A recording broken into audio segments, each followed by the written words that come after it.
শুভ দুপুর। আজকে আমাদের সাথে এক ভাই আছেন, উনি একজন ইঞ্জিনিয়ার।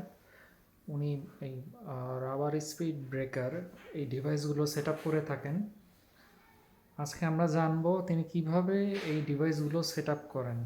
ভাই, আপনি শুরু করেন। জি, আসসালামু আলাইকুম সবাইকে। এগুলো হচ্ছে গিয়া সাধারণত রোডে ইউজ হয় স্পিড ব্রেকার। এগুলো আমরা যেভাবে লাগিয়ে থাকি এগুলো হচ্ছে গিয়া মার্ক করা আছে ডিলের। আমি আপনাদের বোঝার ক্ষেত্রে দেখিয়ে দিচ্ছি। এই হচ্ছে মার্ক করা আছে। এই মার্ক অনুযায়ী আমরা ডিল করে তারপরে হচ্ছে গিয়ে রয়্যাল বোল্ট দিয়ে লাগিয়ে থাকি। আচ্ছা, এটার ওজন কিরকম হবে আনুমানিক এই ডিভাইসটার? এই ডিভাইসটার ওজন বেশি না, 2-3 কেজি হবে। আর এটা লোড নিতে পারে কেমন বা এটা টেকসই কেমন? এটা টেকসই নিতে পারবে, এটা লোড নিতে পারবে, লোড নিয়ে কোনো সমস্যা নেই। এটা হচ্ছে গিয়া রাবারের তৈরি, তো অনেক ওয়েট নিতে পারে।